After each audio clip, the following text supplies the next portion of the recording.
네, 태국 군부가 계엄령을 선포했다고 AP통신이 보도했습니다. 태국에서는 지난 수개월 동안 반정부 시위가 계속돼 왔었습니다. 태국 사태 국제부 연결해서 자세히 알아보겠습니다. 안소영 기자. 네, 국제부입니다. 태국 군부가 계엄령을 선포했다고요? 예, 태국 군부가 정치적 위기 구조의 계엄령을 선포했다고 AP통신이 보도했습니다. 현재 태국 정부군이 무력 개입을 했는지는 아직 알려지지 않고 있는데요. 다만 태국 군부는 군 TV를 통해서 계엄령 선포가 쿠데타는 아니라고 말했습니다. 군부가 TV를 통해 발표한 내용 잠시 들어보시겠습니다. เพื่อให้การรักษาความสงบเรียบร้อยเป็นไปอย่างมีประสิทธิภาพและนำความสงบสุขกลับคืนสู่ประชาชนทุกกลุ่มทุกฝ่ายโดยเร็วจึงอาศัยอำนาจตามความในมาตรา 2 그러면서 수개월간의 반정부 시위로 인해 위기에 빠진 태국 질서 회복을 위해서 행동을 취할 것이라는 성명을 발표했는데요. 군부가 계엄령 선포가 곧 쿠데타가 아니라고 해명은 했지만 이 대목은 앞으로도 상황을 좀 더 지켜봐야 될 것 같습니다. 이유는 앞서 지난 15일에 태국 육군 참모총장이 폭력이 만약 계속된다면 또 그래서 무고한 민간인의 피해가 늘어난다면 군이 나설 수 있다고 말했기 때문입니다. 네, 그런데 태국에서는 최근 이 반정부와 친정부 간의 시위가 거세지지 않았었습니까? 네, 그렇습니다. 지난 7일 헌법재판소가 잉낙 친나와 저 총리에게 권력 남용을 이유로 해임 결정을 내리고 나서 친정부와 반정부 시위 사태가 악화되면서 사상자가 발생하기도 했습니다.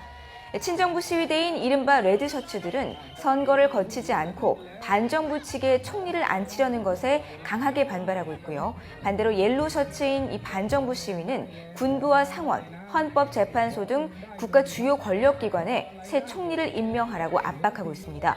또 현 정부가 완전히 물러나야 하며 향후 선거 없이 지금의 의회를 대신할 국민정부와 국민의회를 꾸려서 정치개혁을 실시할 것을 주장하고 있습니다. 태국에서는 지난해 말 반정부 시위가 시작되고 나서 지금까지 28명이 숨지고 800명이 다쳤습니다. 결국 이 헌재의 총리 해임 결정이 이번 사태를 더욱 혼미하게 만들었다. 이렇게 볼 수 있는 거군요. 말씀하신 대로 태국 헌법재판소가 잉낙 친나와 총리에 대해 인사권을 통해 권력을 남용했다면서 해임을 결정한 이후의 상황이 이렇게 됐습니다. 그래서 한동안 잠잠한 듯했던 이 태국 정국이 다시 경랑에 휩쓰인 결정적 요인이 됐는데요. 잉낙 총리가 타윈폴리안스리 전 국가안보위원회 위원장을 경질한 게 권력 남용이라고 헌재가 결정을 했습니다. 잉낙 총리는 지난 2011년에 국가안보위원장을 경질하고 경찰청장을 국가안보회의 의장으로 발령을 했습니다. 그리고 공석이 된 이 경찰청장에는 오빠인 탁신 친나와 전 총리의 처남을 임명했습니다. 잉낙 총리는 해임 결정에 대해 자신은 어떠한 부도덕한 행동도 하지 않았다고 강하게 반발을 했는데요. 결국 헌재의 결정으로 잉낙은 취임 2년 9개월 만에 그리고 반정부 시위가 시작된 지 6개월 만에 총리직을 잃었습니다. 자, 근데 이게 계속 시위가 계속되다 보니까 지금 태국의 경제 상황이 아무래도 이 관광객들 많이 유치를 해야 되는데 많이 악화가 됐다고 하더라고요. 어떻습니까? 태국 경제는 이 6개월간 계속된 반정부 시위 사태의 장기화로 올해 1분기에 마이너스 성장을 했습니다.